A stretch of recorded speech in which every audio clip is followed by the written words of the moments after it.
센터쿠쇼 강적들이 뽑은 한 주간의 가장 강력한 뉴스, 강한 뉴스 시작합니다. 더불어민주당이 손혜원 의원의 투기 의혹과 서영교 의원의 재판 민원 논란 등 돌발 악재로 뒤숭숭합니다. 자, 그래서 준비한 이슈는 잇따른 악재 수렁에 빠진 민주당입니다.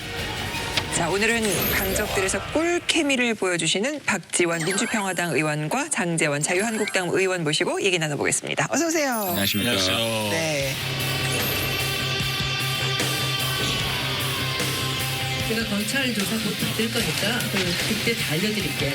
제가 목숨 걸고 투기와 차명은 제가 싸울 겁니다. 말 조심해야 돼요. 걸리면 죽는다니까요. 죽어. 손혜원 의원의 동생이 폭로를 했습니다. 이거는 누가 아무래도 차명 투기 아닙니까? 잘못 아신 거예요. 좀 조심하세요. 자, 들어보세요, 좀 진짜로.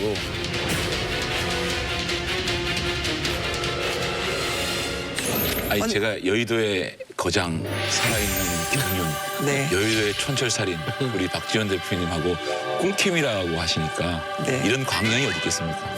오늘 한 수 배우겠습니다. 여의도의 이빨쟁이. 제가 봐도 장제원 의원님은 처음하고 나중이 너무 달라요. 왜요?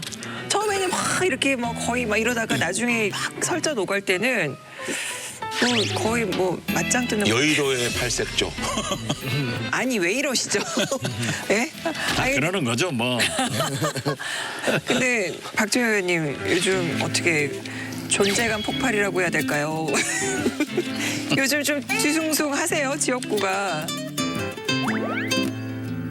그러니까 목포에는 세 가지 의견이 상존하고 있어요. 네. 모처럼 손혜원 의원 때문에 떴다. 이런 긍정적 요소가 많아요. 네네네. 그런가 하면은 야 이건 외지인이 와서 이렇게 투기할 수 있느냐 하는 부정적 요소도 많지만은 가장 큰 우려는 목포 구도심의 세 개의 도시 재생 사업과 하나의 근대문화 역사 공간이 조성되고 있는데 이것이 만약 이번 파동으로 인해서 중단되지 않을까라고 걱정했는데 마치 이낙연 총리께서 가셔서 법대로 처리할 것은 처리하고 잘못이 확인되면 법대로 대처할 것입니다. 도시재생 사업과 근대 역사문화공원 조성 사업은 예정대로 진행할 것입니다. 투기는 차단할 것입니다. 이것이 지금 목포 시민의 간절한 심정이고 저하고 똑같습니다. 네. 근데 최근에 나경원 원내대표가 우리 국회의원들하고 같이 네. 목포에 또 내려갔다 왔잖아요. 거기서 전해 들은 얘기에 의하면 목포의 민심을 좌우하는 것은 박지원 의원님의 말씀이다. 이렇게 말씀을 하세요. 네. 놀라운 게 박지원 대표님이 손혜원 의원에 대해서 투기는 아닐 것이다. 이렇게 처음에 말씀하시다가 비판으로 좀 돌아셨거든요. 저게 이제 시작하는 거예요. 아니 근데 그것이 목포 민심을 대변하고 있다. 그러니까 만호동을 중심으로 한 그 천성장 그 주변의 주민들은 손혜원 의원에 대해서 좀 우호적인데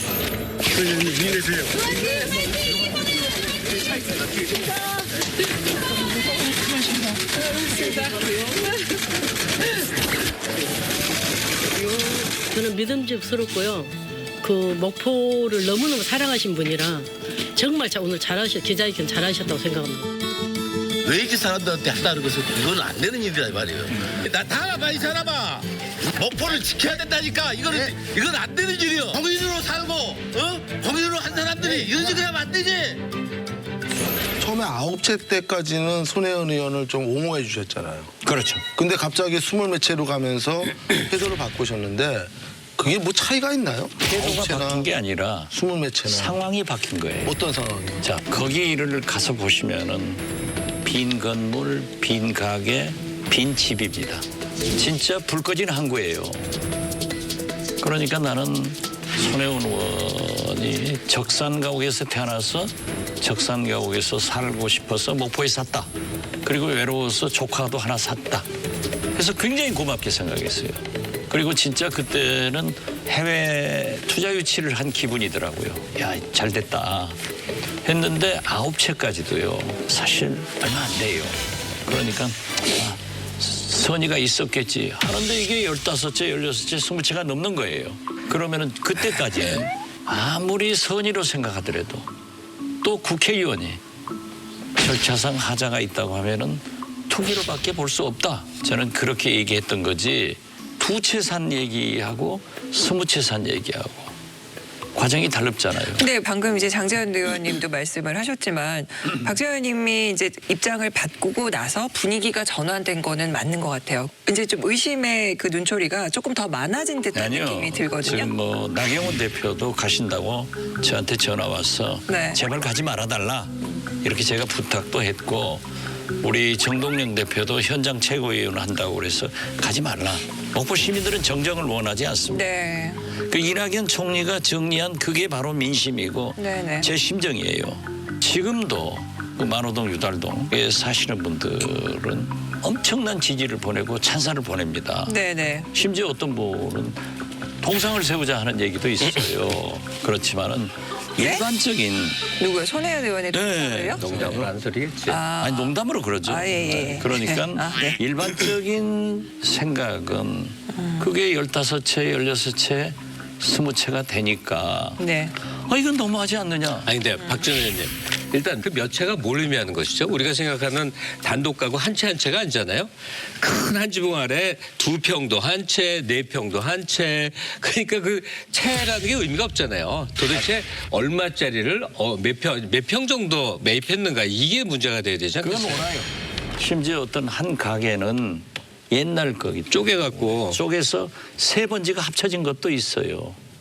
그러니까 한 채지만은 법적으로 보면은 세 채 역할을 하는 거예요. 그런 억울한 점이 있다니까요.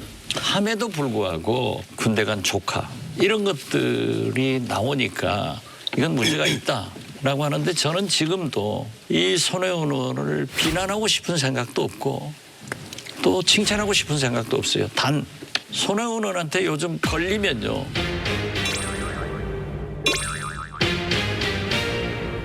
죽습니다. 죽습니다. 그러니까 저는 참전이기가 싫어요. 그렇게 참전을 마셨어야 되는데 왜 목포인데 안 해요? 아니 그러니까 좀 지켜봐도 되는 거였는데 사실관계를 저도 아는 이해 당사자 중에 하나예요. 왜냐? 목포 땅 사라고 권유받은 사람 중에 하나예요. 저도 300명 중에 하나예요. 내려갔다 오셨어요? 손혜원 아니, 의원하고? 근데 목포를 갈 의향은 없기 때문에 그냥 아유 저런 생각을 하는구나 그런데 뭐라고 하면서 권유를 받으셨나요?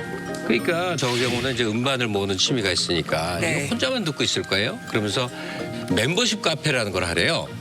회원제로 하면 돈은 못 벌겠지만 유진된다. 거기가 좀 활성화되기 위해서 주위의 모든 사람에게 목포 가라 했는데 어떤 사람은 진짜로 산 사람도 있고 주민들이 네. 원래 팔고 싶어 했는데 잘 안 팔린 그렇죠. 거였나요? 왜냐하면 평당 80에서 200 사이인데 지금 네. 아니 저기 저는 마무리만 진짜- 할게요. 아니, 예, 마무리만. 마무리만 듣고. 우리나라에서 부동산 가치가 평당 100만 원 낼짜리는 논밭밖에 없어요. 정말로 싹 밀어붙이고 거기다가 아파트나 상가 건물 쫙 올리면 근사한 개발이라고 생각을 해. 근데 시각이 이제 달라진 거야. 예. 우리 유산이 있어야 되지 않냐. 아니 근데 저는 그 사자- 손혜원 의원이 일반인입니까? 국회의원이죠. 국회의원이에요. 네. 국회의원이 자신의 조카 또 보좌관의 자녀, 재단 이사의 자녀 이렇게 돈 찢어가지고 디테일에 들어가기 전에요. 네.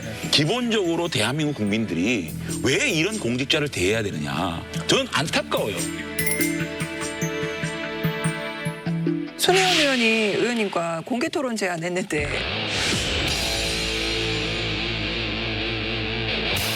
응하실 생각 있어요? 저 성격이 싫어요.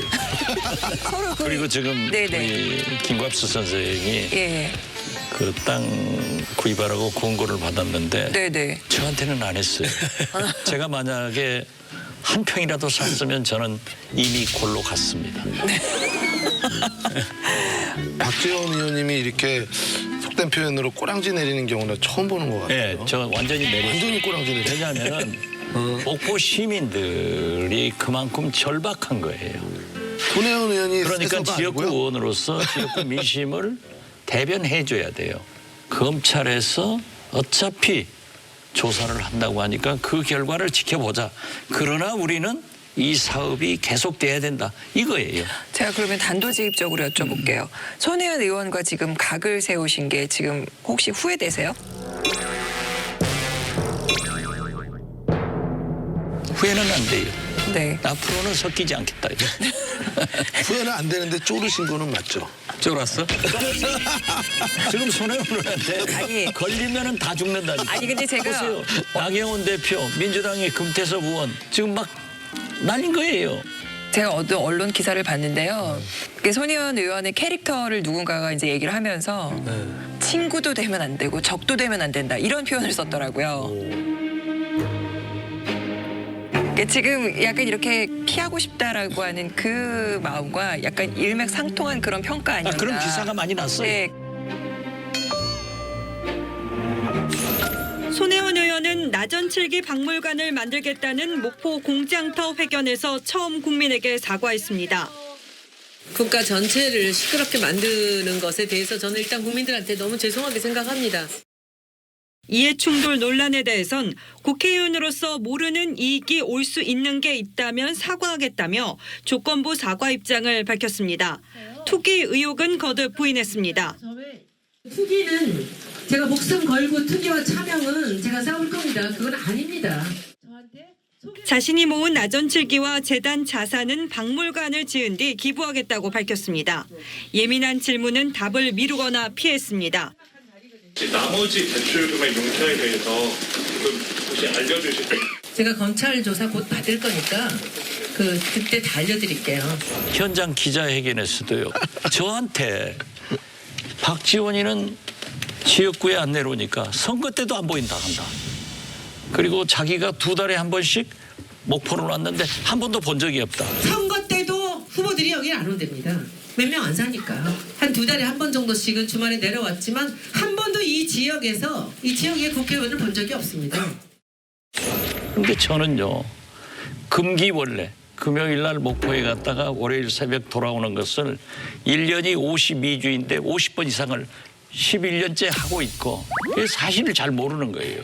그리고 지금 현재의 목포 역사를 임성 저 무안 쪽으로 옮기려고 했습니다. 그런데 이게 말이 안 돼서 제가 이걸 다시 현재의 역사로 찾아온 것이 3년이 걸렸어요. 그랬는데 그 현재 역사에서 만호동까지는 1km도 안 돼요. 그런데 목포 역사를 만호동으로 옮기려고 했는데 박지원이가 반대했다. 이 신도시가 개발되면서 역도 그쪽으로 옮기려고 그랬대요. 근데 또 박지원 의원님이 거기서 또 본인이 못 옮기겠다고 그렇게 얘기를 하시더라고요. 제가 여기 이 자리에 없었으면 여기 이렇게 관심 못 가졌을 것 같아요. 역사가 1km도 안 되는 곳으로 옮겨갑니까? 그럼 난 금시초문이에요. 이렇게 좌충우돌 하니까 말 조심해야 돼요. 그냥 걸리면 근데요. 죽어.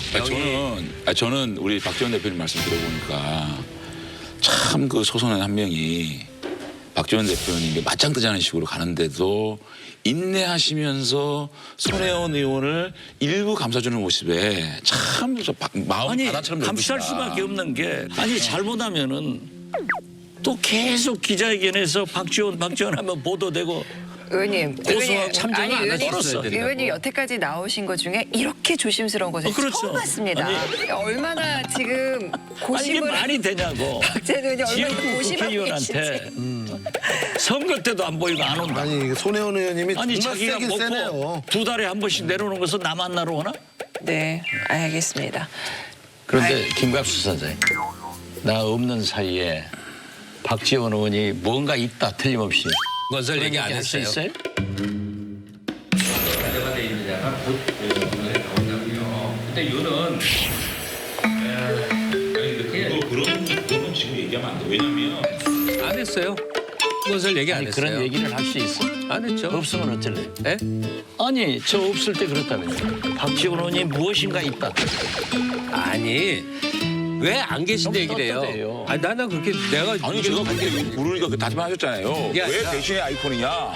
손혜원 의원을 편들어주면 배신이 아니고 비판하면 그 배신이냐? 배신의 아이콘이란 말은 이해가 안 된다 그러니까. 거기에 대한 내 그게 답변은 지금 그렇지 않아요. 뭔가가 드러납니다라고 얘기했잖아요. 아까 얘기하셨잖아요. 거기 큰 선 있잖아요. 거기에 누가 개입됐는지가 아니 지금 순수하게 취지에 우리 두 들어갔다. 사람이 대화를 아니. 보면 박지원 대표께서 뭔가 배신의 아이콘이라는 얘기를 손혜원 의원으로 드려야 될 이유가 있을 것이다 라고 얘기하신 거 아닙니까? 분명한 거는 아니 기자들 어떻게 그런 얘기를 할 수 있어? 저는 10여 년 전에 나주 골프장에서 본노갑 고문이 오셔가지고 난 골프를 안 쳐요.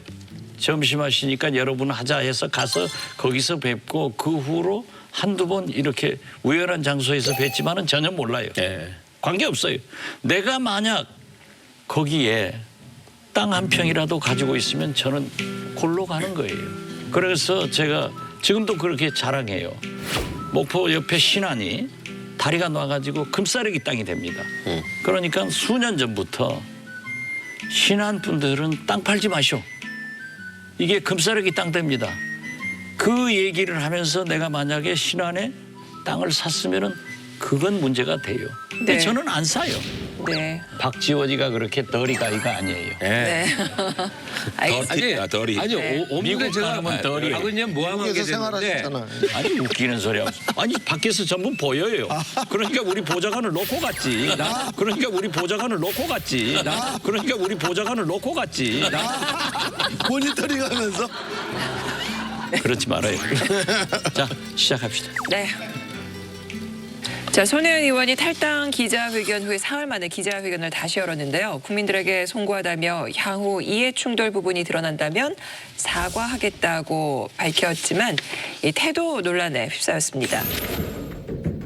창선대 같은 경우에는 게스트하우스고 지원에 대해서도 언급을 하신 걸로 알고 있는데 지원을 받았습니까? 기사에 그렇게 내주시기 전까지는 6달째 계속 적자입니다. 그러니까 여러분들 덕분에 요즘은 참 잘 되고 있는 것 같습니다. 혹시 나머지 대출 금액 용처에 대해서 혹시 알려주실 수 있나요? 첫 질문이 그런 질문을 조선일보에서 한다는 게 제가 참 이해가 안 됩니다. 제가 알려드릴 수 있는데요. 여기까지 내려오셔서 그 말씀을 하시는 게 제가 검찰 조사 곧 받을 거니까 그때 다 알려드릴게요.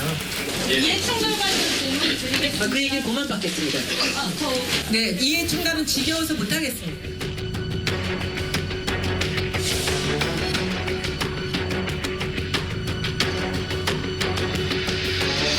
근데 이 SBS 취재진에 대해서 이제 왜 왜곡 보도하는지 묻고 싶다라고 얘기를 하는데요. 그러니까 혹시 SBS 기사분도 오셨습니까?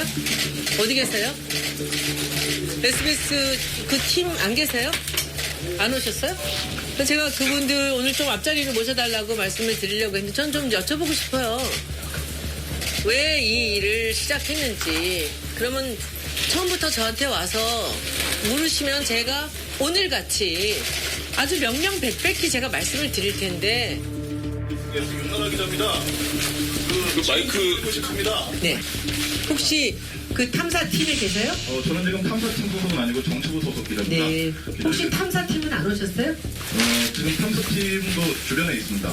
주변에 있다 그러지 마시고 저 좀 한번 좀 같이 좀 우리 만나게. 관련해서는 제가 네. 일단은 질문을 네네. 드리겠습니다. 그러니까 SBS가 왜 손혜원 의원을 타켓을 삼아가지고 집중적으로 의혹을 제기하는가? 그럼 그런데- 손혜원 의원 입장에서는 왜라는 아니, 거를 저는 아니, 납득이 안 되거든요. 왜라는 걸 왜? 모르겠어요. 그건 나는 납득이 그냥 돼요. 의혹이니까 의혹을 공정하게 보도한 겁니다. 왜 나는 납득이 되는 게 네. 네. 전혀 문제가 되지 않다가 SBS에서 보도를 하는데 목포 현지 가면 소문이 두 가지 썰이 있어요. 그 거리의 큰손이라고 하는 그분이 손혜원 의원과 같이 어울려 다니다가 틀어졌다. 그러니까 그분이 SBS에다 하는 설. 제보를 그다음에 제보했다는 설.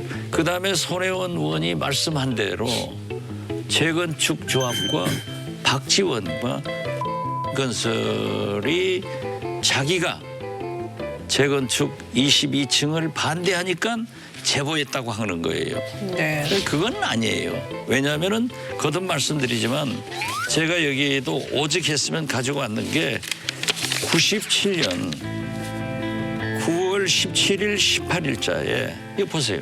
유달산 회산 서산 온금지구 재개발 제동 박지원 환경단체 고층 아파트 경관 해산으로 철회 요구를 한 이게 신문에 다 보도가 됐어요. 네네. 그러니까 제가 볼 때는 잘못 아신 것 같아요. 좀 헛발질을 하고 있다고 생각해요. 이 여기에 대해서 비판하는 사람들은 그러니까 SBS가 모체가 태영이고 건설사니까 건설사 이익이 개입돼서 그걸 가로막는 손해를 잡는 거다, 죽이는 거다 이 얘기들을 많이 해요. 근데 아닐 거라고 봅니다. 참. 어떤 방송사가 그게 진짜 가짜 뉴스예요. 네, 그러니까. 아무리 SBS가 지금 그 제보가 손혜원 의원하고 관계가 안 좋아져서 제보가 됐던 또 다른 어떤 그 구도 속에서 제보가 됐던 그 제보가 된 게 중요한 게 아니고요. 그 제보가 팩트냐가 중요한 겁니다. 그 팩트가 확인되는 순간 그것이 대통령이건 손혜원 의원 관계없이 보도를 하는 겁니다. 왜 나만 갖고 그래라고 얘기하는 거는 어이없는 얘기고요. 그러니까 한 가지만 더 말씀을 드릴게요. 국회의원은요. 언론이 보도를 한 의혹에 대해서는요. 이렇게 방방 뜨면서 억울할 문제가 아니고요. 겸손하게 받고 그 의혹에 대해서 국민 앞에 소상히 밝혀야 될 의무가 있는 사람입니다. 저는 이거는 정치인으로서 참 무책임한 얘기예요. 왜 그러냐? 지금 SBS가 이거를 보도를 했을 때 다른 언론사들의 태도가 어땠습니까? 포털이라든가 모든 언론사가 SBS와 크게 다르지 않았어요. 왜 그러냐? 손 의원이 취지에 어쨌든 이게 투기든 아니든 문제는 이렇게 여러 가지가 문제가 있는데 이 손 의원은 지금 자기의 행동을 무조건 그냥 방어만 하는 거예요. 정확한 어떤 팩트라든가 근거도 제시하지 못해요. 지금 와서 재산 다 헌납하겠다. 그러면 끝입니까? 이게 자기가 순수한 의도로 사회에다 도네이션한 거라면 그건 고마운 거고 선한 거지만 지금 자기가 여러 가지로 몰리니까 지금 와서 재산 헌납할 때니만 이제 덮자 이런 얘기는 몰리지 않았고요. 국회의원으로서 내가 볼 때는 무책임한 얘기다. 네, 근데 이제 저 목포에서는 얘기할게요. 지금이라도 헌납해주기 바랍니다. 네, 근데 정확한 지적. 태도 논란에 대해서는 이거는 저 자신은 이제 강력한 의견인데 그냥 다른 형태의 정치 언어를 갖고 나온 사람의 언론 앞에 고개 숙이는 정치 문화를 바꾸고 싶다 하는 이 태도에 대해서는 많은 토론이 있겠죠. 반론이 있겠죠. 근데 이런 사람도 있는 겁니다. 네. 손혜원 의원이 결백을 주장하며 탈당 승부수를 던졌습니다. 하지만 탈당 기자회견 이후 의혹이 더욱 커지고 있는데요. 손혜원 의원이 더불어민주당 탈당을 선언했습니다. 당에 더 이상 부담 주지 않고 결백에 관련 문제고 제 인생에 관련된 문제이기 때문에 제가 해결을 하겠다. 이례적으로 기자회견장에 함께 들어섰고 손 의원 곁을 지켰던 민주당 홍영표 원내대표는 당 지도부는 만류했지만 손 의원의 의지가 강했다고 했습니다. 손 의원은 자신 관련 기사 200여 건을 고소할 예정이라고 했습니다. 대신 검찰 조사에서 의혹이 사실로 밝혀지면 의원직을 내려놓겠다고 했습니다. 허위사실 유포와 명예훼손과 제가 걸 수 있는 모든 이유를 다 걸어서 제 국회의원의 직위 모두를 걸고 제 개인의 명예를 위하여 고발을 할 것입니다. 표현을 탈당을 하겠다고 안 하고 기자회견 때 당적을 내려놓겠다라고 표현을 했어요. 제 분신 같은 더불어민주당의 당적을 내려놓겠다는 생각은 그리 쉽지 않은 결정이었습니다. 탈당을 한다라는 단어보다는 당적을 내려놓는다는 그 단어를 사용해 주셨으면 좋겠습니다. 나는 그 속에 배 있는 심정을 좀 읽을 수 있을 것 같아요. 민주당 의원이라는 거는 그것도 현재로서 일종의 권력입니다. 나에게는 일종의 기득권일 수 있는 거를 내려놓고 혼자 싸우겠습니다. 이게 손 의원 입장으로서는 분명한 거죠. 손혜원 의원이 당적을 내려놓겠다라는 말은 가급적이면 정말 너무 선회를 하시는데 저는 그게 아니라고 봐요. 이거는 나는 비록 형식적으로는 탈당계를 내지만 아직까지 나는 민주당의 어떤 보호와 몸담고 있는 거고 사상을 같이 하고 또 대통령 있죠. 부인하고도 난 친구니까 문재인 대통령 만들려고 정치하겠다고 했던 사람 아닙니까? 저는 국회의원이 된 것이 제가 정치를 하려고 들어온 것이 아니라 문재인 대통령을 대통령 만들기 위해서 들어온 것입니다. 정권을 바꾸기 위해서 들어온 것입니다. 나가도 이분은 언제든지 컴백할 수도 있고 그럼 의미가 없다라는 거예요. 그냥 꼬리 자르기예요. 간단하게 얘기하면. 그런데 저도 길지 않은 정치를 했지만은 장재현 의원 소속 정당 의원이 탈당한다는데 원내대표가 배석하는 거 봤어요? 못 봤습니다. 이걸 웃기는 거예요. 말이 안 되죠. 허위사실 유포와 명예훼손과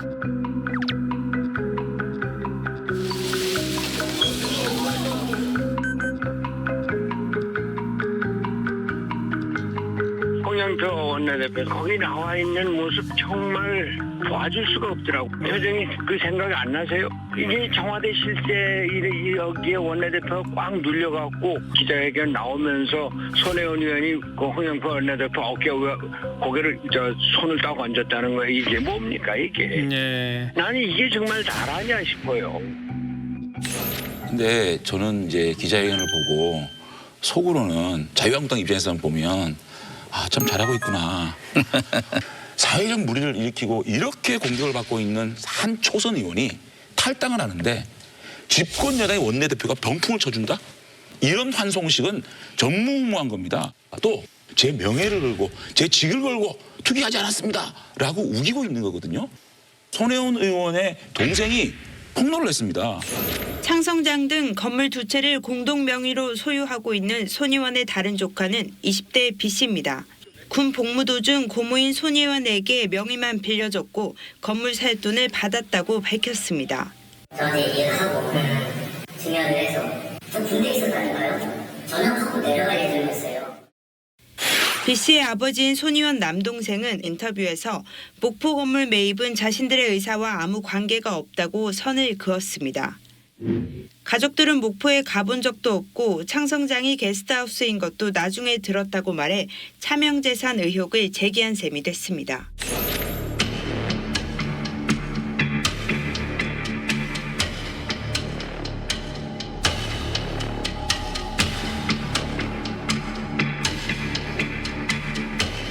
이거는 누가 아무래도 차명투기 아닙니까? 아무리 목포를 사랑한다지만 대출을 11억을 해가지고 그거를 나눠주는 조카의 장래까지 걱정하는 국민 고모라는 거 아닙니까?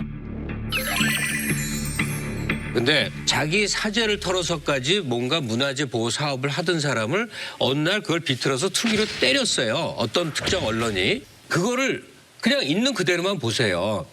누가 목포에 구도심에 땅을 사서 카페를 하던 게스트하우스를 하고 싶어 할 사람이 누가 있냐고. 자기 돈을 자기 이름으로 안 하죠? 자기 돈을 했죠. 자기 이름으로 왜 안 하죠? 손혜원 이름으로 왜 안 하죠? 자신이 있으면? 그게 왜 이렇게 이상한지 왜 그렇게 모르겠는데. 조카하고 진짜 자기 보장한 딸까지 동원해야 됩니까? 손 의원이 만약에 그걸 통해서 개인 이익을 얻으면 그건 투기고 반이 운영하면 안 되는 요소가 또 있어요. 근대문화 복원 과정에서 개인의 창의력이 발휘될 요소들이 있어요. 박물관 같은 건 전형적으로 그 건물 자체가 작품이에요. 이거는 왜 자기 돈으로 안 했느냐? 재단으로 한 겁니다. 재단으로 하면 자기 돈을 써도 그게 자기 이익으로 돌아올 수도 없고 팔기도 어려워지는, 그래서 내가 이 돈을 사회에 썼다는 의미가 되는 거예요. 그러니까 그 재단도 비교 자체가 말이 안 되는 재단도 지금 11억을 재단명으로 넣어가지고 샀는데요. 보통 재산이 아니고 기본 재산이기 때문에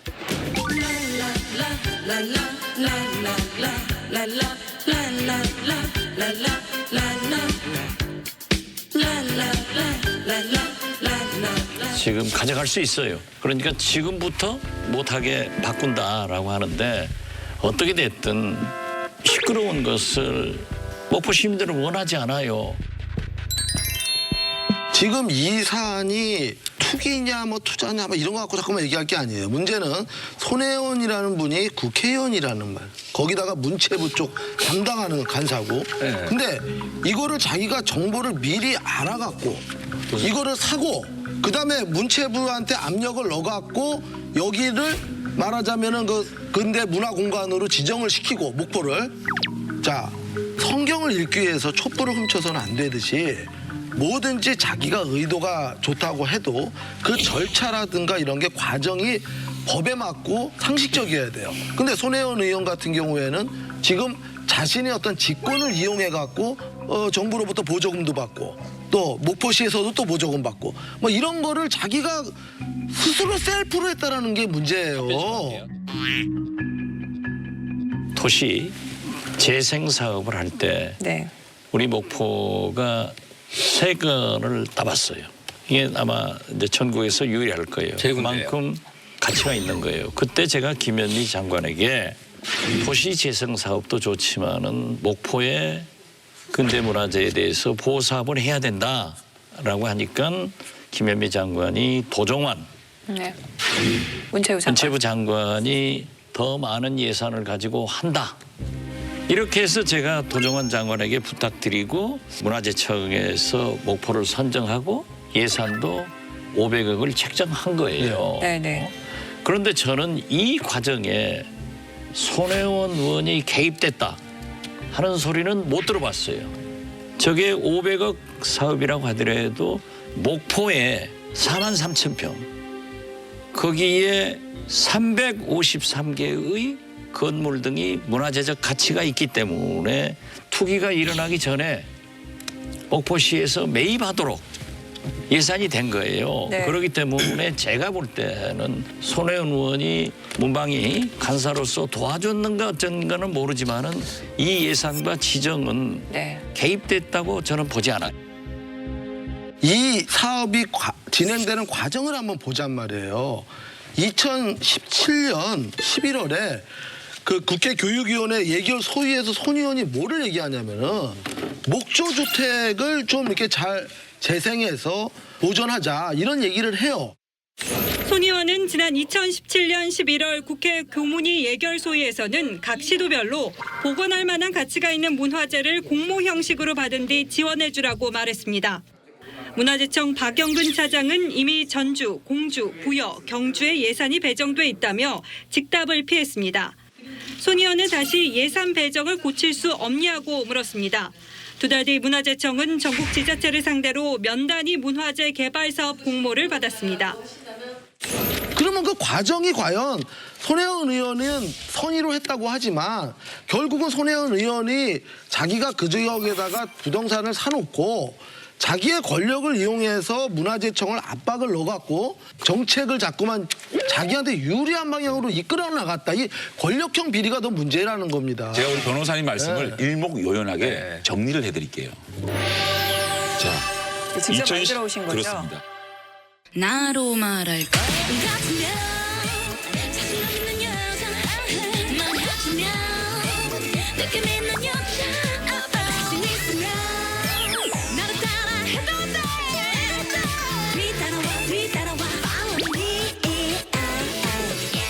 2010년 3월부터 4월까지입니다. 이때는 문재인 대통령이 대선에 나올까?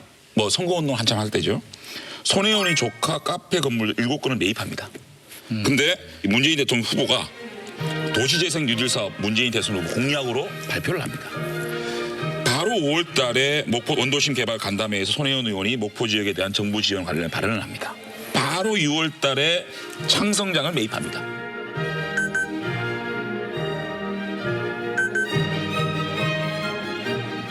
자, 이거에 대해서 어떻게 이렇게 문재인 대통령이 공약을 얘기하고 집권한 이후에 이런 발언들이 쏟아지고 그 과정에서 또 매입을 하고 이걸 어떻게 설명해야 됩니까?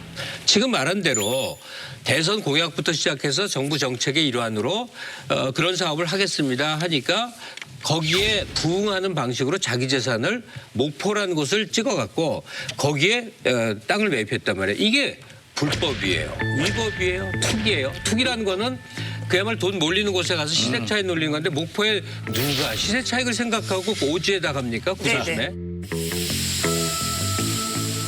그래서 지금 이 야당은 물론 여당 내에서도 이 이해 충돌에 대한 의견이 엇갈리고 있습니다. 이 금태섭 민주당 의원이 손 의원의 경우는 이해 충돌의 전형적인 사례라고 지적을 했는데요.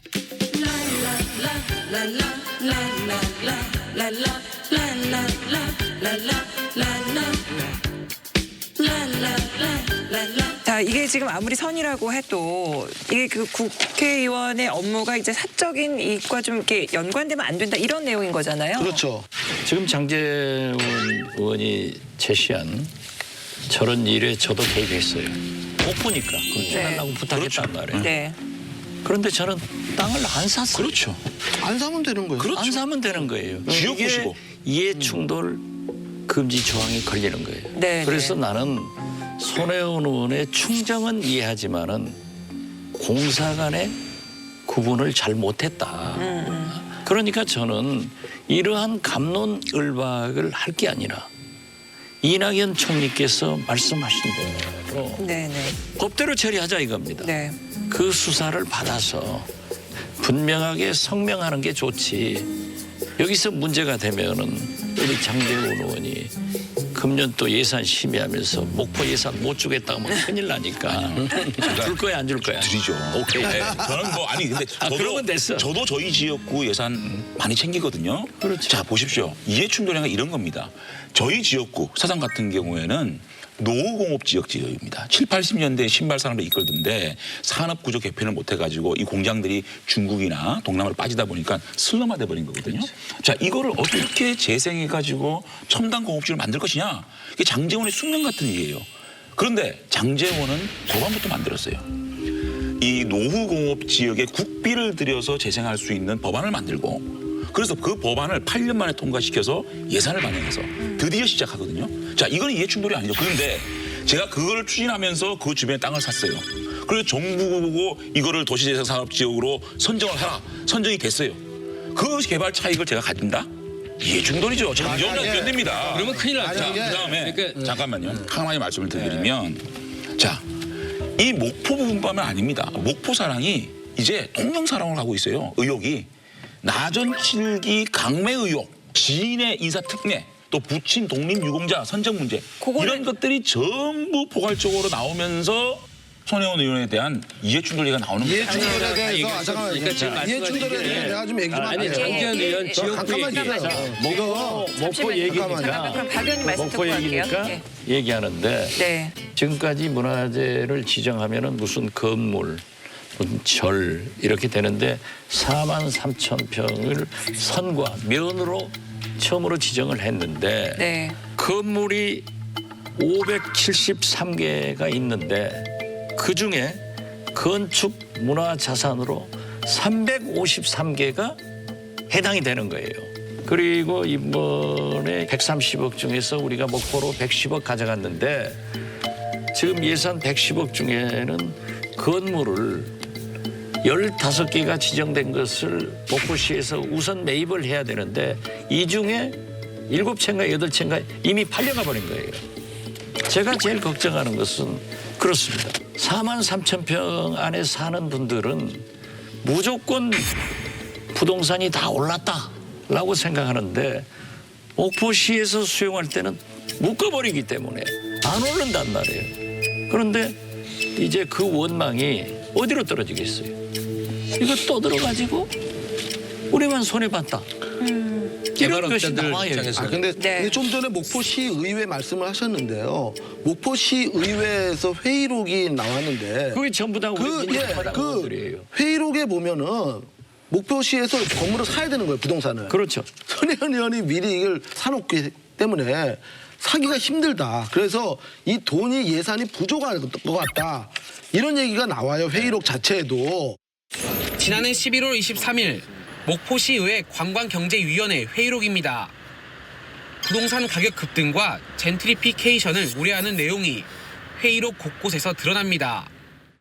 민주평화당 장송지 의원은 유명한 정치인까지 와서 구입했다는 설이 있다. 만호동 땅값이 엄청 뛰고 있다는 발언을 합니다. 손혜원 의원님은 여기를 여러 번 왔었어요. 집을 몇 채 정도 구입한 줄 알았지 그렇게 많은 게 있으면 몰랐지. 목포시는 문화재로 등록된 주요 건물 15채를 우선 매입할 계획인데 가격이 올라 전량 매입은 현실적으로 어렵다고 답변했습니다. 목포시는 예산만 세워뒀을 뿐 지금까지 문화재 거리 주요 건물을 단 한 채도 매입하지 않았습니다. 지금 아까 이해충돌 얘기한 게 바로 이런 것 때문입니다. 바로 그거예요. 공직자윤리법, 그다음에 부패방지법에 공무원은 자기의 지위를 이용해갖고 뭔가 사익을 추구하면 안 된다. 이렇게 딱 나와 있습니다.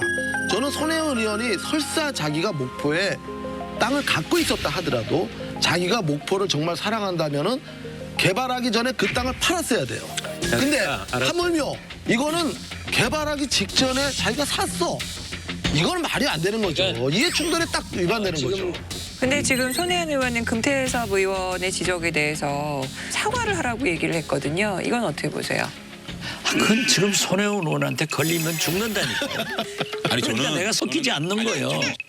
금태섭 의원 같은 경우는 문화관광위원회 소속 권위를 활용을 해서 그러면 이 목포 땅을 샀느냐 하는데 그 전혀 아니거든요. 그냥 사인으로서 재단에서 땅을 샀는데 그게 어떻게 이해 충돌이냐 그러는 거고 투기성 자체는 지금 무슨 얘기를 해도 투기성이 될 수가 없는 상황인 건 이제 전 국민이 알아요. 그러니까 공격을 위한 공격을 전 국민이 안다고 말씀하지 마세요. 아니 그거는 사안이 어떻게 돌아가는지 갓생 알아요. 혼자 얘기지. 아니 그 손혜원 의원 측이 동원한 총액을 갖고서 그야말로 강남에 그리고 단체를 못 사요. 이 지역은 손혜원 의원이 산 게 지금 현재 가치 갖고만 자꾸만 얘기하시는데 앞으로 두고 보십시오. 앞으로 30년 후에. 계속해서 이게 값이 올라갈 겁니다. 그러면 얼마나 좋아요, 목포가. 근데 문제는 목포를 사랑하는 그렇게 사람들에게는 자 너무 그러면 좋은 목포 일이죠. 시민들이 이걸 이익을 봐야 되는데 실제로도 목포 그 안에서 세탁소 하시는 분 뭐 이거 하시는 분들 다 쫓아놨어요. 아니 거기 땅값을 뭐 쫓아내요. 다 쫓겨났어요. 그 저기 뭐야 그 한 사람이. 세를 못 내 갖고 다 쫓겨났어요. 그러니까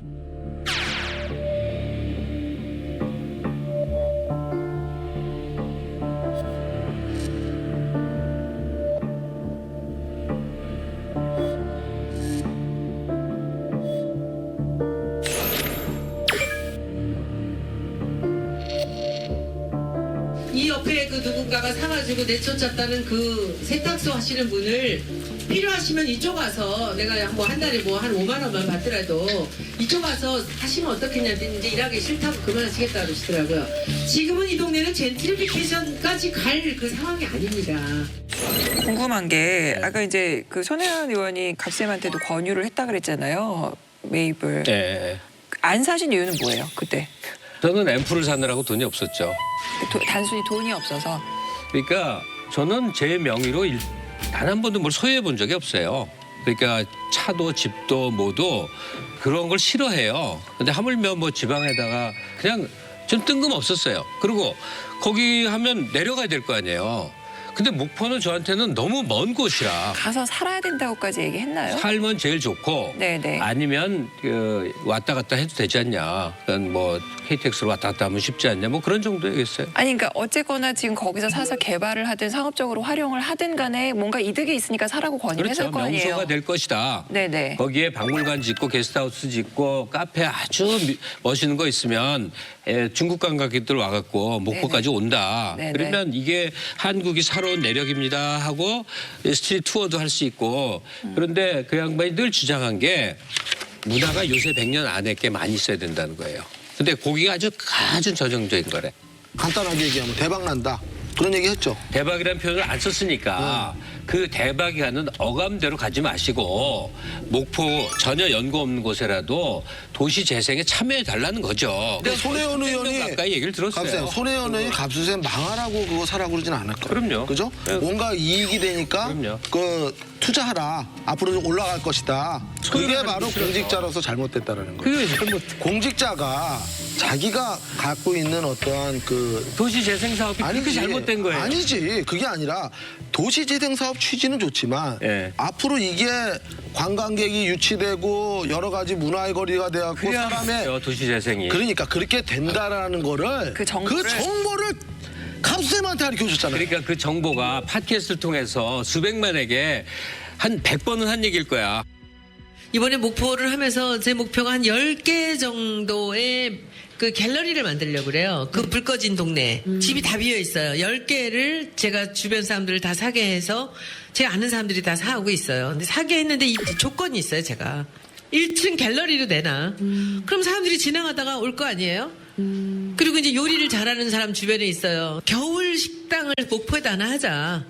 근데 그 친구는 목포를 생전 한 번도 와본 적이 없는데 오기로 했어요.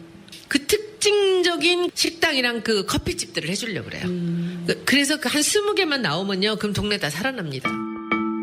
손 의원도 자기 돈을 투자한 건데, 도네이션 한 건데 이게 이익을 위해서 사업을 한 걸로 지금 돼 있는 거예요. 사안의 개별 내용으로 구체적으로 들어가면 국회의원의 신분을 이용한 그야말로 이익 추구가 아니었단 말이죠.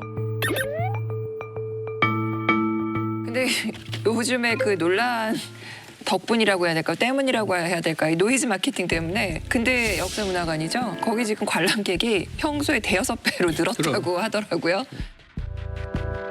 여러분들이 기사에 그렇게 내주시기 전까지는 6달째 계속 적자입니다. 여러분들 덕분에 요즘엔 참 잘 되고 있는 것 같습니다. 여러분들이 기사 내주셔서 잘 됩니다.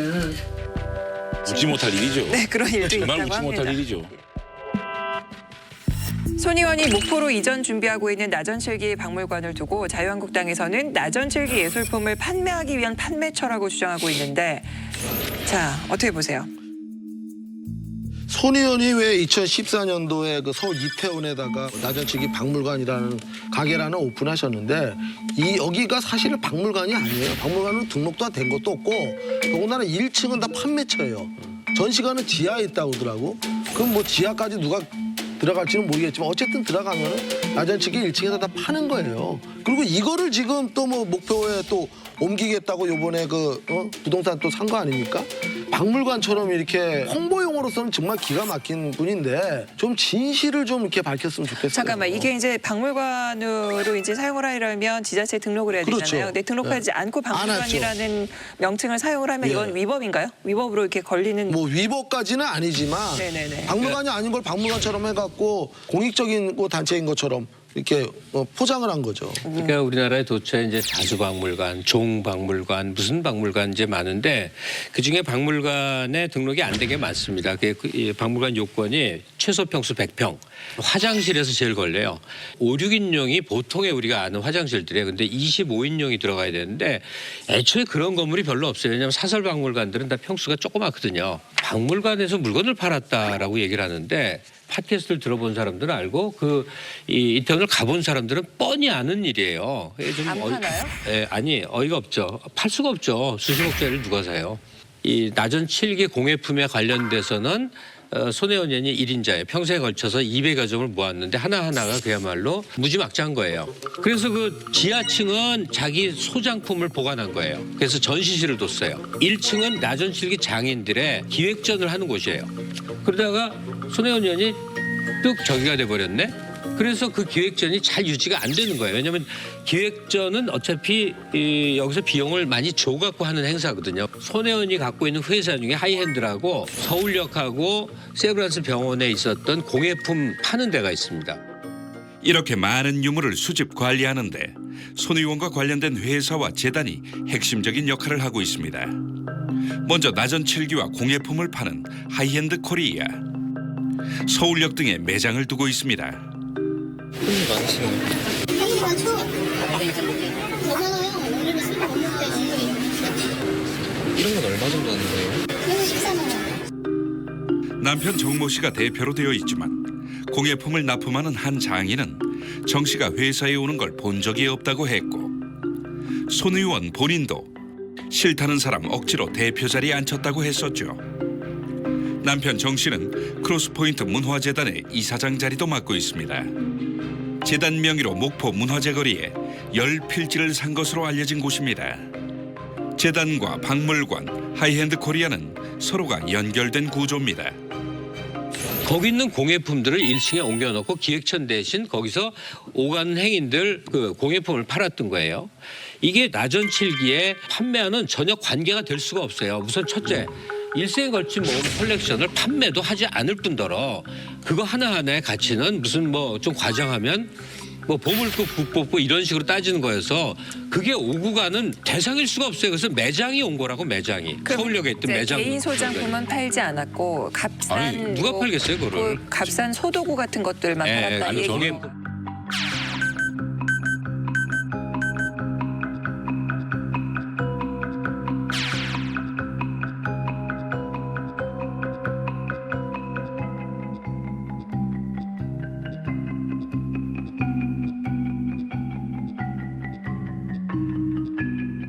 진짜 우리 새노원 의원이 정말 다방면에 어쩌면 그렇게 전문가 영역이 많은지 나전칠기도 사랑하시고 또 브랜드 기획도 하시고 디자인도 하시고 도시재생도 하시고 최근에는 관광 영역까지 박물관 하시려 그러면요. 최소한 사립 전문 박물관 등록을 했어야 됩니다. 그럼요. 그래서 보십시오. 목포를 이게 가려는 너 거예요. 그렇게 복잡한 거 아닙니다. 전시하러 100점 이상, 그다음에 1명 이상의 학예사를 두고 또 100제곱미터 이상의 전시실과 수장고를 갖추고 그러면 그러면 등록한 유물을 못 팔거든요. 근데 지금 판매하고 있습니다. 그러니까 이거를 굳이 사립박물관으로 등록 안 하고 두는 거는 비즈니스용 아니냐. 이렇게 지금 저희들이 의혹을 제기하는 거죠. 네, 의혹 제기할 수 있는데 하여튼 그래서 이제 목포를 적지로 둔 게 적어도 500평 규모의 박물관이면 정말 제대로 된 거 할 수 있거든요. 그러면 국제적으로도 알려져서 한국의 낮은 칠기 보러 온다 이렇게 할 수도 있어요. 왜냐하면 데미안 허스트라고 들어보셨을 거예요. 어마어마한 작가지 않습니까? 이분이 손혜원 팀에서 만드는 공예품 아니라 낮은 칠기 작품을 4점을 샀어요. 다 1억 8천, 1억 5천짜리들이 4점을 샀습니다. 낮은 칠기라는 게 어느 순간서부터 거의 중단돼 가는 것인데 이 명맥을 잇느라고 나름대로 일생을 걸었던 사람이고 그거에 대한 제대로 된 컬렉션이 아직 없어요. 그러니까 이태원에 있는 거는 되게 건물은 비싼 거죠. 자기 건물인데. 아니 근데 지금 목포에다 말씀하시는 거 하겠다는 보면 거예요, 다 목포에다. 맞아요. 다전치기도 구해야 되고 맞다니까. 도시재생도 해야 되고 박물관도 해야 되고 디자인도 해야 되고 해야 되는데 국회의원직을 버리시라는 거예요. 그렇게 하려고 그러면. 그러니까 이번 얘기 왜냐. 안 하죠. 저는 이게 더 문제는요. 과연 손혜원 의원이 재선 3선에 정치의 뜻이 있다면 이렇게 했을까. 그 이후에 여러 가지 사업에 좀 도움이 될 수 있도록 하지 않았느냐는 의혹을 강하게 가질 수밖에 없는 거예요. 사실 정치하는 사람들이 이런 것들을 자기의 개인적인 이익과 연결됐을까 안 됐을까가 가장 초미의 관심이고 그거를 사실상 외면을 하는 것이 정치의 길로 가는 사람이거든요. 이분은 선출직 공직자에 대한 소양도 없이 지금 자신이 사랑하는 자신의 분야 그건 나밖에 할 수 없다라는 그런 고집과 아집 속에서 그런 공적인 권력을 개인적인 부분으로 쓰면서 그 개인적으로 쓴 것을 공익이다라고 포장하고 있는 겁니다. 그게. 한국에서 낮은 칠기에 대해서 고대부터 시작해서 현대까지를 가장 잘 아는 사람이 누구겠습니까? 저는 낮은 칠기는 제가 제일 잘 알아요. 그러면 이거는 어떻게 얘기할 수 있을까요? 채용 청탁 의혹에 네. 있는 거에 대해서는 어떻게 얘기할 수 있을까요?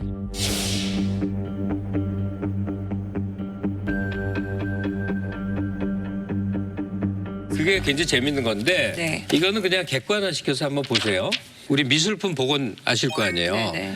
미술품이 뭐 해졌다고 해서 다 싹싹 칠하고 새로 그릴 수는 없는 거잖아요. 복원을 해야 되는 거 아니에요. 보건 전문가들이 있죠. 예, 우리나라에서 동경대 가서 이 복원 작업을 정통으로 공부한 사람이 있는데 이 사람이 그쪽에 관여해서 일을 해보려고 이제 취직을 하려고 그러는데 계속 안 된 게 이게 공개적으로 얘기하기가 근데 그분이 굉장히 독특한 사람이래요.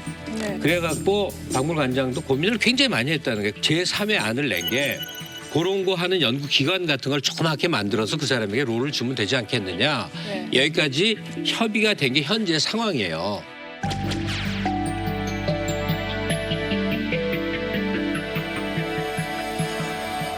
국회의원이 그런 행위를 하면 안 되는 겁니다. 아니 모든 케이스에 합리화시키기 시작하면 한정없이 합리화되는 겁니다. 자, 그러면 인사권자가 왜 있으며 채용심사위원회가 왜 있으며 그분들이 손혜원 의원보다 훨씬 전문가일 수 있는 겁니다. 모든 분야가 자기가 전문가라 그래가지고 이 사람 쓰십시오. 이 사람이 유일한 가장 비판이 아니고요. 할 만한 게 아니고요. 해서는 안 될라. 예를 들어서 어느 연구소에 연구 분야의 그 인력이 필요해요. 제가 아는 사람 중에 너무너무 좋은 박사가 있어요.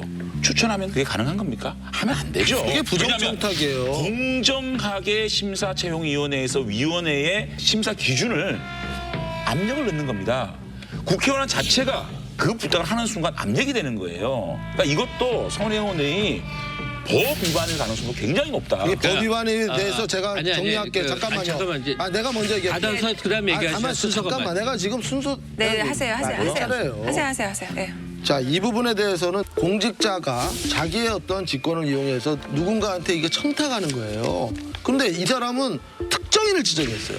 그것도 자기가 알고 있는 장인의 자식이에요. 그럼 상대방 입장에서는 야, 이거 우리 피감기관인데 얼마나 부담스러워. 압력으로 느껴지는 거예요. 그렇기 때문에 이런 거를 막기 위해서 우리가 김영란법을 만드는 거 아닙니까?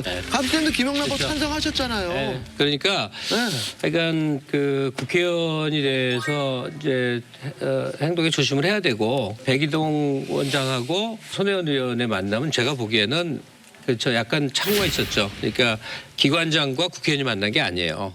그 분야 민속 전문가들이 만난 거예요. 그래서 얘기를 나눴단 말이에요. 근데 어쨌든 채용하지 않았어요. 우리나라에 유일하게 세계 학회에서 활동을 하고 있는 나전 7기를 세계의 스탠다드로 하고 있는 단 한 명이 있어요. 그 사람이 민박에 있는데 국박에 그 사람을 넣으면 좋을 것 같았어요. 저는 지금이라도 이 일을 전담해서 할 수 있는 기술자가 있으니 세계적으로 교류하고 있는 사람이 있으니 그렇게 해야 되지 않겠느냐라는 걸 제안을 했고 곤란하다고 하셔서 없어진 일입니다. 손 의원은 부친이 독립유공자로 선정되기 전 피우진 보훈처장을 의원실로 불러 유공자 선정 문제를 논의했던 것으로 알려졌습니다. 이 선정 절차만 문의했을 뿐 압력은 전혀 없었다고 주장을 하고 있는데 더불어민주당 손혜원 의원의 부친 손용우 씨에 대한 국가보훈처의 자료입니다. 지난 1982년 4월 이후 6번을 심사했지만 광복 이후 행적이 문제가 돼 보류했다는 내용입니다. 조선 공산당 공산청년동맹 서울지부 가입과 함께 입북했다 난파돼 지하공작을 했다는 증언, 6.25 때 조선노동당의 세포책으로 활동했다는 증언을 보류 사유로 적었습니다. 그러다 작년 광복절에 건국훈장 애족장을 받았습니다. 야당은 국회 의혹을 제기했고 국회의원이 되고 난 이후에 전화로 먼저 신청을 해놔놓고 보훈처에다가 포상 기준을 변경하도록 압력을 행사한 것으로 손 의원 측은 문재인 대통령이 독립유공자들을 더 많이 찾아서 포상해야 한다고 수차례 강조했기 때문에 재신청한 것이라고 했습니다. 제가 아버지 얘기를 갖고 돌아가신 지 20년이 된 아버지 그 독립운동을 했다는 이유로 평생을 그런 불이익을 받고 다 산 아버지에 대해서 얘기하면 쉽지 않고요. 자, 이 부분은 또 어떻게 얘기를 할 수 있을까요? 저는 오늘 정말 본의 아니게 누구 대변이 되네요. 네. 이 스토리도 좀 알만한 사람들 아는 스토리인데 그 소년 아버지가 소위 이제 좌익이었죠. 그러다 이제 여운형 선생의 보좌관 중에 하급 보좌관이었어요. 나이 어릴 때 했으니까. 그러다가 47년에 이제 정식 전향을 합니다. 전향을 하고 결혼을 하고 이제 이랬어요. 근데 이후에 소년네 집안이 생활이 곤궁했다는 거예요. 네. 소년 아버지가 독립유공자 신청을 4번을 했습니다. 근데 계속 안 됐어요. 독립행적은 맞는데 좌익 활동이라는 게 연루가 되고 이후에 소명이 안 된 거예요. 이후에 전향에 대한 소명이 안 된 거예요. 그러다가 이제 제도가 바뀐 거죠. 사회주의 노선을 걷고 있는 사람이었어도 이러이러한 요건에 해당하는 사람들은 독립유공자로 푼다. 그 이후의 일이었어요. 당사자 본인이 아버지가 4번, 그다음에 이 형님이 그러니까 오빠죠. 오빠가 되는 사람이죠. 그 사람이 2번 신청을 하니까 6번 이미 신청을 해서 누락이 됐던 경험이 있어서 피우진 보훈처장이 국회에 왔을 때 우리가 이러이러한 사연이 있다. 6번 신청을 했는데 다 안 됐다. 지금 제도 밖에서 자기 오빠가 의정부에다가 유공자 신청을 했다. 이게 어떻게 되는 거냐 그랬더니 서류 만드실 필요 없어요. 그동안 신청한 거에 신청 내용이 그대로 있으니까 이걸 갖고 심사 판정만 하면 됩니다. 이 문답이 오갔어요.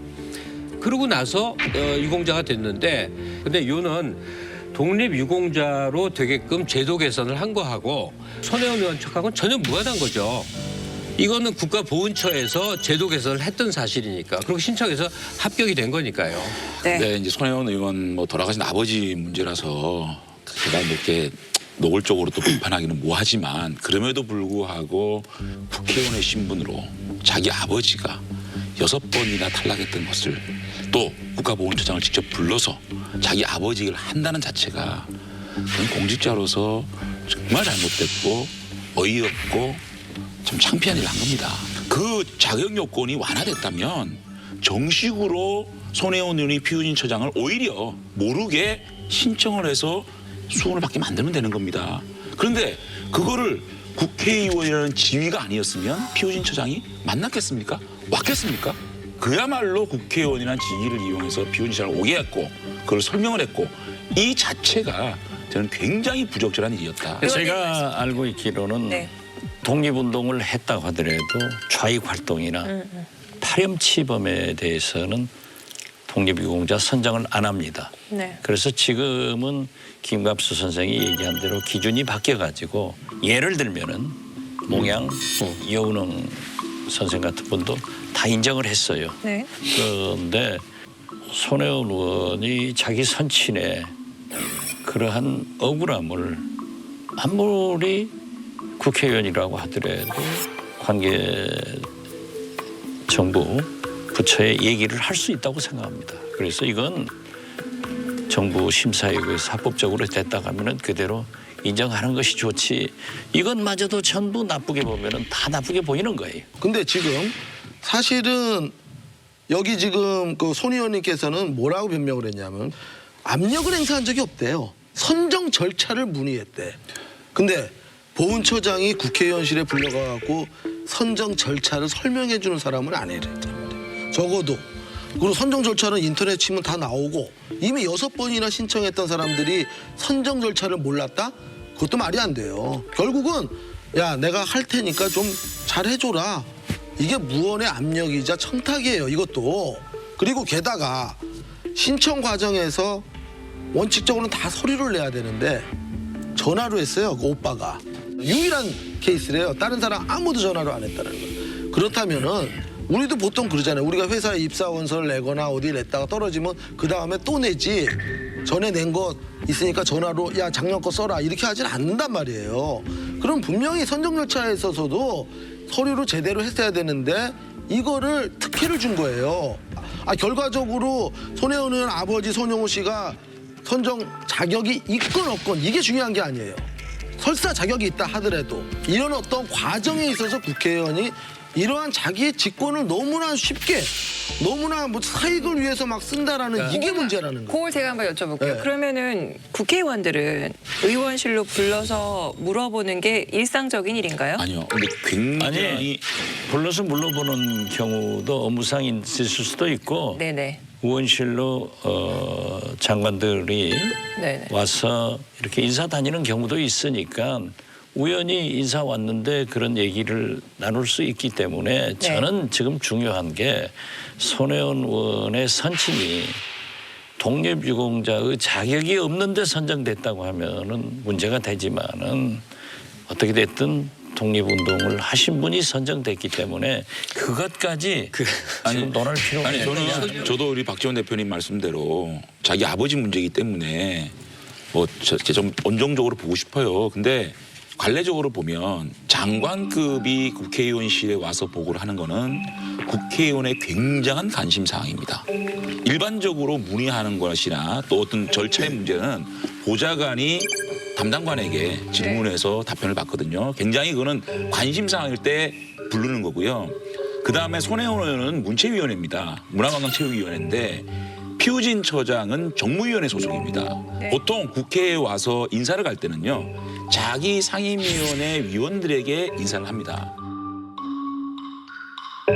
근데 굉장히 피우진 처장이 손혜원 의원, 문화관광체육위원회에 있는 손혜원 의원에게 인사했다는 거는 그거는 손혜원 의원이 불러서 갔다라고밖에 볼 수가 없어요. 그러니까 뭐 불러서 갔다고 얘기하지만 손년 입장에서는 국회에 뭐 상임위 증언도 있고 여러 가지 활동이 있잖아요. 보훈처장이 국회에 온 길에 이제 문의했다는 것이고 저 예능적 얘기를 좀 하나 하겠는데 소년이 결혼하려고 하던 남자가 있었어요. 옛날 얘기예요. 아유 방송을 위해서 많은 걸 지금 아니 근데 들어보세요.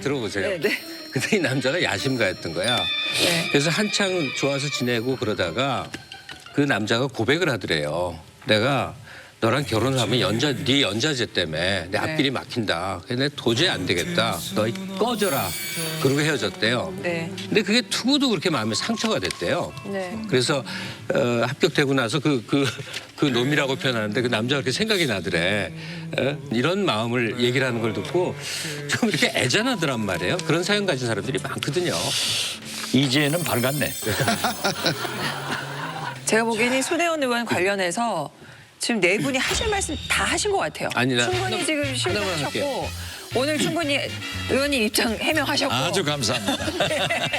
장재 의원님도 뭐 충분히 비난할 거 하신 것 같고 강민구 변호사도 뭐 법적인 얘기 다 하신 것 같고 그래서 손혜원 의원은 여기서 마무리하겠습니다.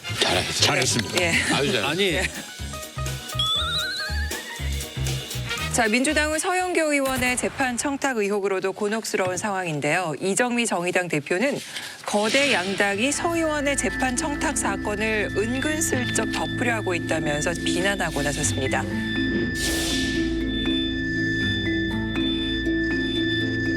이 재판 청탁 의혹에 대해 여야 공방이 다소 달라 보이는 이유는 뭘까요? 거대 양당을 비판한 이정미 의원의 견해에 전적으로 동감합니다. 아니 왜 거대 양당을 또 민주당 싸잡아서 자유한국당을 얘기를 하죠? 자유한국당도 아니, 자유롭지 않다라는 자유롭지 거죠. 않은 거에 대한 팩트를 얘기하셔야지 싸잡아서 공격하시려고 그러면 그 실명을 공개하면서 말씀하셔야 되고요. 이정미 대표 입장에서는 우당인 민주당만 공격하기는 좀 껄끄럽겠죠.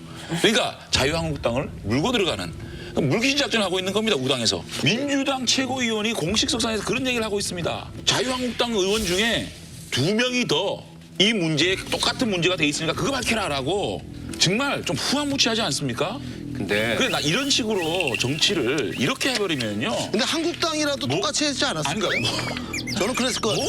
모든 것을 어떤 밝혀지면 너네는하고 삿대질 한다면 저는 정말로 이거는요 정치 도의도 맞지 않고 원래 자유한국당은 그런 일을 많이 한 당이야. 그거를 또 우리 또 그런 식으로 아니, 그렇잖아. 자유한국당을 싸잡아서 하십니까? 아니 박근혜 대통령이 박근혜 대통령이 무슨 알지. 당이야? 아니 그렇다고 그러니까 서영교 의원의 재판 거래 문제에 대해서 4대1인데. 저희들이 지적하면 안 돼요. 아니 그거 지적해야죠. 그럼요. 자, 그러니까 그래 저희들이 서영교 제 의원의 의견 좀 지적을 하는 알게요. 거죠. 그렇다고 원조가 아니 자유한국당이다. 한번 말 좀 합시다. 말 좀. 두 분이 정말 강적이시네요. 장재원 의원하고 이렇게 하면 제가 젊어지니까 엔돌핀을 받아요. 그래서 좋아요. 이번에 관련해서 그 판사한테, 그러니까 서영교 의원이 판사한테 이렇게 부정청탁한 부분에 대해서도 서영교 의원은 평소 때 이 성범죄에 대해서 엄벌을 쳐야 된다 이렇게 주장을 해왔어요. 근데 선거 때 도와준 사람 아들의 경우에는 어떤 사안이냐면은 과거에 공연 음란죄 전력이 한번 있던 사람인데 이번에 또 이 여자를 끌어내려고 그랬어요. 이거에 대해서 강제추행 미수를 공연음란죄로 공소장을 바꿔갖고 벌금을 해달라. 자기가 평소 때는 그렇게 성범죄에 대해서 엄벌을 쳐해달라고 그래갖고 자기 위주로 생각한다면 아니, 그러니까 이 서영교 의원이 진정성이 없는 사람 아닙니까? 잘못했고 성범죄에 대한 엄벌 취지도 맞는데 문제는 모든 국회의원들이 지역구나 지인이나 연관된 사람들에게 끊임없이 자기는 억울하다. 난 이거 좀 말해달라. 이거 좀 풀어달라라는 일종의 로비 창구 내지는 해우소 내지는 신문고 역할을 의원들이 해온 거예요. 그거 관행이다 아니고- 이거죠? 아니 관행인지 뭔지 모르겠지만 그런 부탁을 안 받은 국회의원 있으면 나와보라 그래요. 당장 박지원 의원만 하더라도 아마 여러 곳에서 수많은 부탁이 들어올걸요. 자유롭지 못해? 아니 그 뜻이 아니라 박지원 의원님을 싸잡아서 통해서 이렇게. 억울한 거 풀어보려는 모두가기 전법인데 노력 많이 들어올걸요. 지금 팩트를 얘기하셔야지. 저는 민주당이 참 그 손혜원 의원은 투기가 아니고 서영교 의원은 관행이었다는 식으로 피해가면요. 정말 이 민주당이 자신들한테 너무 관대한 겁니다. 그러면 이런 거죠. 정유라의 그 특혜 입학을 집행한 이대 총장은 구속시키고 그것을 부탁한 최순실은 불구속해야 되는 거 아닙니까? 양승태 지금 대법원장은 구속영장 청구가 돼 있고 이 서영교 의원은 관행이었다? 여기에 대해서 민주당이 당직 사퇴, 상임위원회 사퇴 이걸로 퉁치고 만다?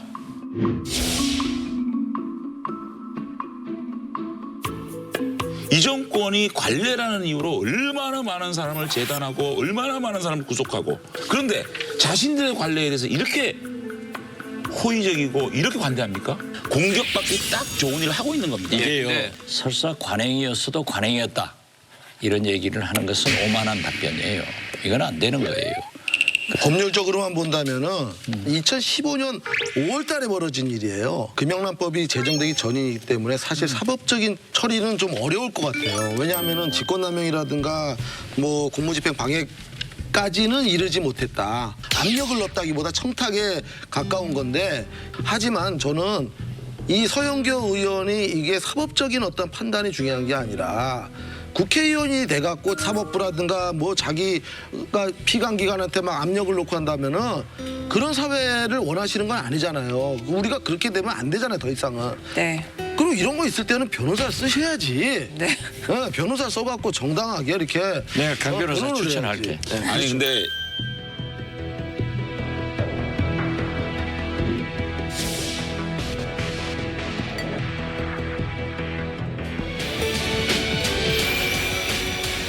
자, 정치권의 각종 이슈가 연이어 발생하는 가운데 설을 일주일 앞두고 설 민심을 잡기 위한 정치권의 움직임이 빨라지기 시작했습니다. 그래서 준비한 이슈는 설 민심 잡기 나선 여야입니다. 문 대통령의 지지율이 새해를 기점으로 반짝 상승했지만 2주를 넘기지 못하고 멈추면서 설 연휴가 대통령의 지지율의 고비가 될 것이란 전망이 나오고 있는데요. 자, 지지율 상승세가 멈춘 이유 뭐라고 보시나요? 김태우, 신재민, 손혜원 남북 문제에도 야 역시 핵폐기는 힘든 거 아니야? 이런 신망들이 쌓이고 쌓여서 2년차로 갈 때 문재인 대통령이 대통령 선거 때 득표율이 41%입니다. 멀지 않아서 문재인 대통령의 지지율은 41%까지 간다. 그런데 40% 간 이후에 저는 경제가 계속 악화된다면 35%까지 간다. 저는 이렇게 제가 보기에는 최근에 그 문재인 대통령 지지율이 약간 반짝 상승했던 가장 큰 이유가 문 대통령이 좀 경제에 좀 관심을 가졌어요. 최근에 뭐 경제인들하고도 미팅을 하고 경제 활성화를 위해서 이렇게 여러 멘트를 날리시니까 국민들이 거기에 대해서 좀 기대를 했던 거예요. 그래서 좀 상승이 됐는데 설 연휴 때 가족들이 모이겠죠. 그러다 보면은 아마 경제가 안 좋다라는 거를 온 가족들이 다 이제 인식을 하게 될 거고 연휴 끝나면 지지율이 더 떨어지지 않을까. 저는 당분간 문재인 대통령의 지지도가 경제 문제가 있음에도 불구하고 조금 상승할 것 같아요. 북미 정상회담이 있으면은 한반도에 대한 비핵화에 대한 동결 정도라도 조금 진전됩니다. 그러함에도 불구하고 북한 핵 문제가 그러면 우리가 생각하는 것들을 당장에 해결됐냐? 그건 어려울 거예요. 그래서 저는 이 국면 전환을 위해서도 인적 개편을 해야 된다. 설 전에 새로운 팀을 보여줘야 돼요. 그래서 경제 문제에 대한 청사진을 제시해야만이 설 밥상에서 조금 희망적인 얘기가 나올 것이다. 문재인 대통령에서 단안을 좀 스피디하게 내렸으면 좋겠다. 자, 실무회담이 마무리되고 미북 정상회담 준비가 본격화되고 있습니다. 이번 회담에서는 이례적으로 한국 대표단도 참석해서 코리아 패싱의 우려는 낮췄는데요. 스웨덴에서 진행된 미국과 북한의 2박 3일 합숙 담판이 끝나면서 협상 결과에 시선이 쏠렸습니다. 비핵화 대신 핵과 ICBM 동결로 목표를 낮췄을 가능성에 무게가 실립니다. 이에 따라 북한을 핵 보유국으로 인정하는 상황을 초래할 수 있다는 우려가 나옵니다. 폼페이오 국무장관은 북한 핵과 미사일 능력을 줄이기 원한다고 말해 비핵화 우선 조치로 핵 동결에 무게를 두고 있음을 시사했습니다. 저는 처음부터 비핵화는 3단계로 된다. 모라토리움, 동결, 완전한 신뢰 회복이 있을 때 완전한 비핵화가 되는데 주일 미군 사령관이 절묘한 얘기를 했어요. 바쁠 때 감기 걸리면 전 테라플러스요. 따뜻하게 마시기만 하면 감기가. 미군 사령관이 절묘한 얘기를 했어요. 주일 미군 사령부가 공개한 영상에선 북한을 핵 보유국 선언국으로 표기해 미국이 북한의 핵 보유를 받아들이고 있다는 얘기도 나옵니다. The waters of East Asia touch two of the world's top three economic powers and three declared nuclear states. 중국, 러시아, 북한은 핵 보유 선언국이다. 네. 이렇게 얘기를 했는데 아무도 이유를 달지 않아요. 이것은 사실상 북한을 핵 보유국으로 미국이 인정했다. 저는 그렇게 봅니다. 북미 고위급 회담에서도 ICBM의 파기는 약속을 하고 더 나아가서 영변에 핵 생산 시설을 전문가를 초청해서 파기할 것이다. 이걸 북미 정상회담에서 약속해 줄 것 같아요. 그런데 저는 그 자체가 엄청난 진전이라고 봅니다. 지금 그 박지원 의원님 말씀 들어보면 굉장히 의미 있고 위험한 말씀하신 거예요. 그 ICBM 폐기와 경제 제재 완화로 합의를 보는 것이 성공이라고 얘기하시는 거는 미국과 북한 입장에서 성공을 얘기하는 거지 우리 대한민국 한국 입장에서는 최악의 경우의 수라고 생각하는 거예요. 다시 말하면 그 합의는 북한의 과거의 핵과 현재 핵은 용인하겠다는 또 다른 표현입니다. 자, 적어도요. 핵 동결, ICBM 폐기, 그다음에 뭐 북한 경제 제재 완화 이거를 합의를 하려고 그러면 전제 조건이 있는 겁니다. 한꺼번에 갈 수 없다는 말 되뇌지 마시고 핵 리스트를 제출하고 정식으로 핵 사찰을 해서 로드맵을 만들어야 됩니다. 로드맵을 확정한 가운데서 핵 동결이 중간에 있는 거 하고 그러한 로드맵도 없이 총체적인 플랜 없이 핵 동결로 가는 거하고는요 엄청난 차이가 있는 겁니다. 네.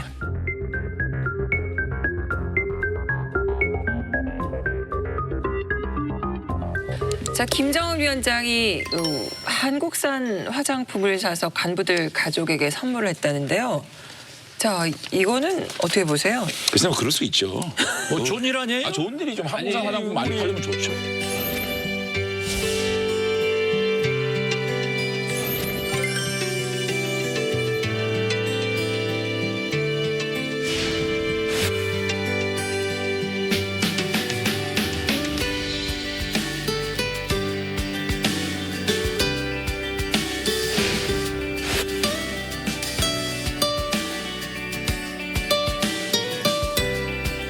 근데 화장품 얘기했듯이요. 지금은 봄날이 온 거예요. 남북 간에. 요 기회에 서로 가까이 갈 수 있는 최대한을 가까이 간다. 지금 그 과정이에요. 답답해하지 말자고요. 그 좋아요. 뭐 김정은이 우리 한국 화장품 뭐 저 건부들한테 나눠주면 좋죠. 얼마나 보기 좋습니까? 뭐 김정은이 한국 방송도 좋아한다면요. 그러니까 우리 프로 본 관객들 볼지도 몰라요. 가족들도 볼 수도 있고. 그럼 봐요. 왜냐니까 제가 작년에 4번 북한을 갔다 왔는데 김정은 위원장도 그렇고 다른 분들도 장관 선생이 나오는 TV 모니터링해서 그 내용을 알고 있다. 그래서 다 봅니다. 아, 제가 노동신문에도 거론되는 사람이라니까요. 아, 그러셨습니까? 뭘로? 비판으로요. 자, 이 설 명절을 앞두고 민심 잡기 경쟁을 벌이고 있는 정치권. 자, 이 정치권에 5자로 한 말씀씩 해주시죠. 정치권이지만 저는 특정해서 청와대에 대고 얘기합니다. 지금 성과가 연말쯤에 나오기를 기대하면서 이를 악물고. 네. 지금 하고 있는 것을 정말 우보, 소처럼 계속 가야 됩니다. 그러니까 자꾸 비판을 하니까 흔들리고 이럴 수가 있잖아요. 근데 적어도 경제정책과 남북정책은 큰 틀에서 가야 할 길을 가고 있는 거니까 다시 한번 이를 악물고 대기를 가라. 민주당 정권과 문재인 청와대에 제가 꼭 좀 말씀드리고 싶습니다. 민심은 천심입니다. 국민들은 바보가 아닙니다. 처음 집권할 때 초심 돌아보시고 자신들 한번 거울 보시고 꼭 보시기 바랍니다. 이제는 경제다. 이제는 경제. 네. 대통령께서 국민들이 배부르고 등 따뜻하게 만들어주는 게 정치이기 때문에 경제에 우선해 줬으면 좋겠다. 이런 말씀드립니다. 자, 오늘 4분 장시간 수고 정말 많으셨습니다. 강석들 함께해 주셔서 고맙습니다. 센터구쇼 강정들이다가 고맙습니다. 센터구쇼 강정들이다가 아직 안 끝났어. 갑자기 하니까 나까지 제일 좋아해 장재현 의원이 막. 아니, 오늘 뭐 녹화 너무 오래 했어 진짜. 오늘 최근에 제일 오래 한 것 같아. 자, 강적들 함께해 주셔서 고맙습니다. 센터구쇼 강적들, 저희는 다음 주에 뵙겠습니다. 아, 이거 안 했어. 아니 이게 어떻게 생각이 나? 옛날에 나 고정할 때 다시 해야지. 2년 전. 다시 해야 되나? 김태우, 신재민, 손혜원, 또 서영교 이런 사건들을 바라보면 대한민국이 총체적으로 난국으로 가고 있구나. 우리 국민들이 굉장히 혼란스러울 것 같다는 생각이 듭니다. 정말 국회의원이라는 자리는 국민들한테 봉사하는 자리지 그게 권력을 갖고 사익을 추구하고 관계기관들한테 어떠한 직권을 남용하는 그런 자리가 돼서는 절대 안 됩니다. 언론이 융단 폭격을 할 때 그래도 진실은 있는 거니까 그 진실의 내용에 대해서 그냥 당당하게 얘기할 수 있는 게 중요하다고 생각합니다. 검찰에서 수사해서 빨리 끝마쳐주고 남북 문제나 경제 문제, 이 청년 일자리 문제 우리 모두가 매진해서 좀 행복한 기대에 찬 설날을 맞기를 간절히 바랍니다.